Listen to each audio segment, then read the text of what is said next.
কোচবিহারে যদি আইন শৃঙ্খলা নিয়ে কোনো প্রবলেম হয়, আমি কিন্তু ছেড়ে কথা বলবো না, এটা বলে রাখলাম। সমস্ত পুলিশরা নিরপেক্ষভাবে কাজ করছে, তাদেরকে প্রভাবিত করার চেষ্টা, ভীতি প্রদর্শন করার চেষ্টা মমতা বন্দ্যোপাধ্যায় করছে। একটা নেতা কেমন হয় যে সহজ সরল থাকে, আর একটা নেতা কেমন হয় যে 10টা পুলিশের গাড়ি নিয়ে, 20টা গুন্ডা নিয়ে, বাইক নিয়ে ঘরে ঘরে ঘুরে বেড়ায় আর মানুষকে ভয় দেখিয়ে বেড়ায়। আর আমি সরি যে প্রশাসন সব দেখেও চুপচাপ বসে থাকে। কিসের ভয়ে?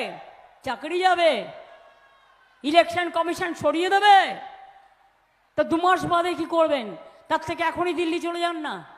কে বারণ করেছে? নয় দিল্লি যান, আর তা নাহলে নিশীথের বাড়ি চলে যান।